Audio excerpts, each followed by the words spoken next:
Hello, guys. My name is Brahim M. Kalon. I'm here today with Charlene.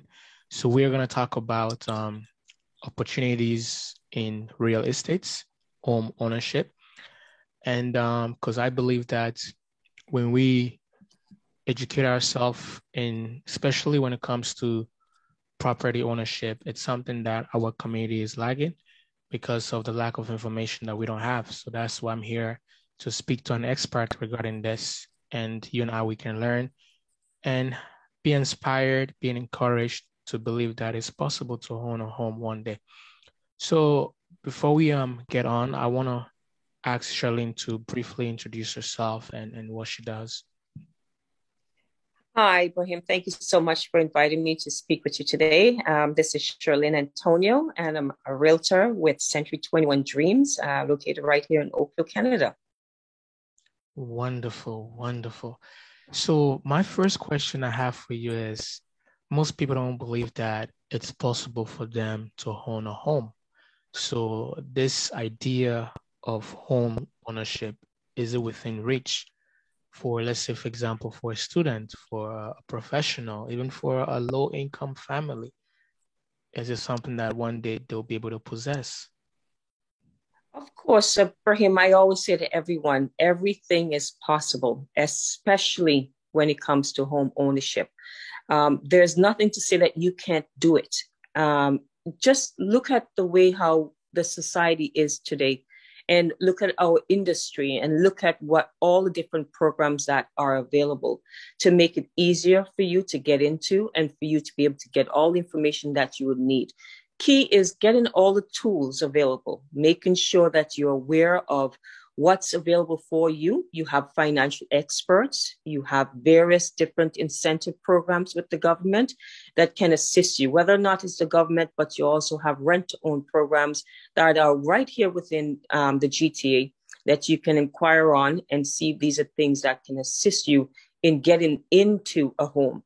Um, I always say to individuals, there is nothing that cannot be accomplished.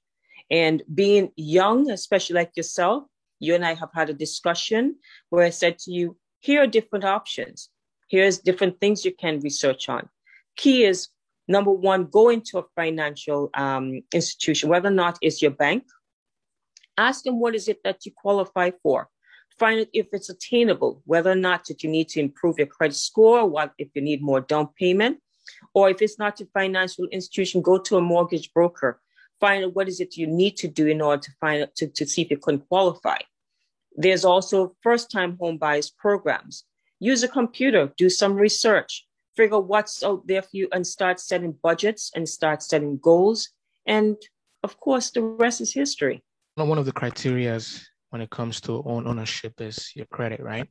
So what's the correlationship Yes. between your credit and mortgage, and how does one's credit affects the chances of getting a home? Okay. A credit score is very, very important. If you're going anywhere and you're going to be borrowing anything, especially it's a home, a credit score is crucial. And the better the credit score is, the better your purchasing or your lending rate will be. Within Canada, it is 680 and above that they do look to see if you can definitely be able to qualify for a home or if it's within your reach. So maintaining that history is key. You're never too young to start maintaining credit. Yes, you can get credit, but whether or not you're a good client depends upon you. I always say, don't borrow or buy something you know you can't afford to pay back, because then that's going to affect you in the long run. Pay on time, get within your means, and try your best to keep those balances down. And of course, you have to bear in mind that we do have something now that's being put upon us called a stress test. And by doing so, it will see, whether or not you can able to afford certain things. And it will be a certain measure for individuals to see if you can pay mortgage. So yes, credit score is very, very important to maintain, and it co-aligns with having a mortgage. So it's a very crucial factor to have. Just to add on that, what about one's employment? How crucial is that one as well? Oh, of course, employment is key. I mean, for us to get anything in life, we have to be able to can maintain a certain amount of payments and having a sort of like credit history to go with the income that we're generating. So having employment is good. Whether or not you a full-time worker or if you have a contractual position with someone, maintaining that employment is also something that any financial lender will look at as well to see if you've been able to maintain a certain amount of employment history, how steady you have been for the past couple of years, and how you have grown throughout those years as well. So try to elevate yourself. Don't be stagnant in a position that well, I want to own a home, but you're just not making enough. I mean, education is good. Uplift yourself, see what else is out there. I mean, get the requirements that's needed, but employment is something that we all need in life in order to be able to afford anything, especially when it comes to home ownership. I know there's a stigma surrounding owning a home here in North America, and the fear that most people have, because we see a lot of condominiums, we see a lot of huge properties, we see a lot of people actually renting rather than owning. Yes, that's a big problem because, yeah, especially when you come to North America and you come from a different country, you migrated here and you see the cost involved. You're worried that it's out with, at least not within your reach. You'll never be able to afford it. Renting is the best source for you to do. But again, I say, start saving, have a budget in mind, go and sit down with somebody who can direct you, find what is it you need to find, and just have a goal. It's just like if you're going to a store and say, oh, yes, I want that particular merchandise. I know how much it costs. And yes, I'm going to come back when I can afford it.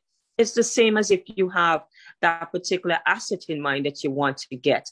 Just find out what it is you need to do, how much you have to make, even if it means getting a second job on the side just to put away that funds. But having that down payment is key for you to afford what it is that you want to get. And no, there is a need for us as a community to stop thinking that nothing is attainable. It can be. There's too many options available to us. We've got a lot of tools available. We've got a lot of incentive and a lot of programs out there to help us achieve those goals. And we can do so. So yes, there's stigma, but we need to be able to say there is a possibility in getting that reward at the end and not think it's not attainable. Yeah, you touched briefly about the programs that are out there available, especially from the government and private organizations. Can you give us specific programs from the government that are there for first-time buyers?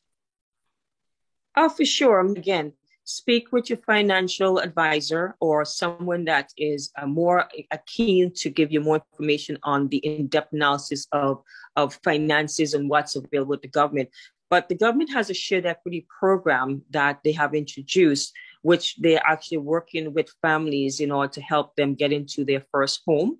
You also have rent-to-own programs that I'm aware of. One company that I'm working very closely with, and if anyone needs more information, they can contact me, is to JAP Properties. And again, I mean, once you own a home or you can purchase in your first home, there are a lot of incentive that the government provides. First-time home buyer rebates, as well as incentives and land transfer tax rebates. So again, once you sit down with somebody that's in that field, that is in the line with the finances, they will tell you exactly, being a first-time home buyer or buying a new home, what are all the different things that you can qualify for that will be able to help you get to that next step. Thanks.